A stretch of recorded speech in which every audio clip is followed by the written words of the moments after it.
Rodney's system is that ensuring 0.5% chlorine at all times instead of increasing and decreasing. Because if you increase the dosage, people don't like the taste, and you are wasting chlorine. If you decrease it, it's not as effective. So having a system that is consistently delivering that much chlorine and disinfecting the water is so important. And these systems, there's turbid water, you can put a filtration system ahead of it and then use chlorination like we are doing in Kenya.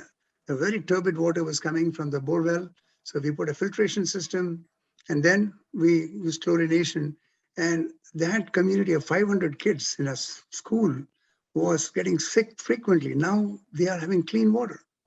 And these things can be done, and local problems, we need innovators like Rodney and his team. And the way Rodney has put together people who have got the entrepreneurial experience plus with foundation experience where the funding will come from, this is interesting because that kind of a team, I have not seen people who are excellent entrepreneurs but don't know how to tap into where the money is to deliver to the people who need it most. Chlorine is the wonder disinfectant over very long years, and which has saved number of lives, and also saving now also. If you see in India, many of the places, municipal corporation use only chlorine, but in a different form. Like some people use solid chlorine or like bleaching powder or liquid chlorine, hypochlorite or gaseous chlorine. Any of those things they use, but chlorine is the main disinfectant for communities, mainly into municipal water supply. Yeah, and the products what I could see is mainly in India for point of use, like for households, there is no such product available for water treatment.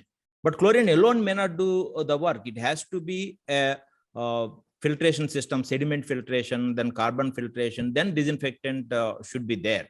Otherwise, what happens is, suppose, as per my knowledge, if there are some organics, suppose amines are there, amines may form a chloramines, which are chlorination byproducts, which are cancer causing.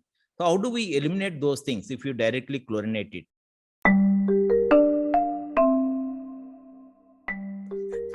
The question about protozoa and helminth, yes, it is there.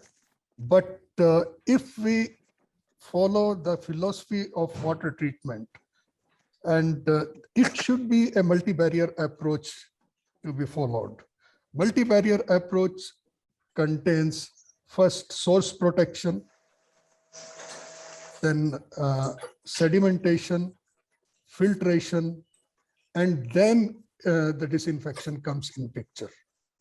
And if you follow that approach, there is no chance that protozoa or helminth comes after filtration. And once it is already removed, then there is no point of this. Now, coming to the byproduct. Certainly, if concentration is high, then it can be there. But when you followed the multi-barrier approach, then you don't need that much of concentration of chlorine.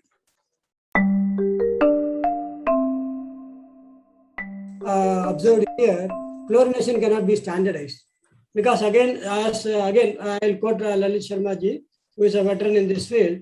We have copper-based add-ons, then nano materials based on titanium oxide, which is photocatalytic materials, which are embedded in part of the system, be it ceramic or the clay candle, what we do.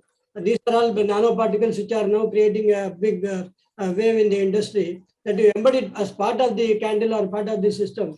Maybe a nano compound with the plastic material even now, the silver nanoparticles along with the plastic molding. So this plastic is a part and parcel of the whole system.